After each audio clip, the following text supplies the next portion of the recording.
Trust me, magloloko yan at magloloko kapag gusto niyang magloko. Kahit bantayan mo pa 24/7, kahit pa magpa-update ka minu-minuto, kahit pa kunin mo lahat ng social media accounts niya. Again, magloloko yan kapag gusto niyang magloko.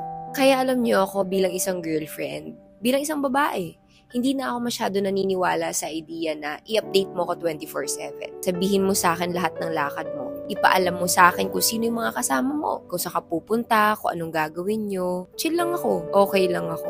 Don't get me wrong. Hindi dahil hindi ko siya mahal o hindi ko siya ganun kagusto kaya hinahayaan ko siya sa lahat ng gusto niya.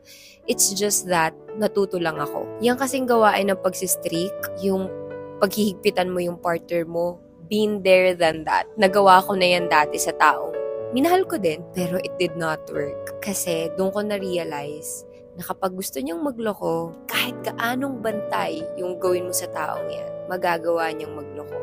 Sabi nga nila, if he wanted to, he would. Tsaka dapat tayo, alam natin yung worth natin eh. Hindi na tayo para magsayang pa o mag-aksaya ng oras, panahon, at effort dun sa mga taong hindi naman tayo priority in the first place. Hindi naman vina-value yung oras at yung effort din natin una pa lang. Kung gusto niya ng playtime, bigay mo.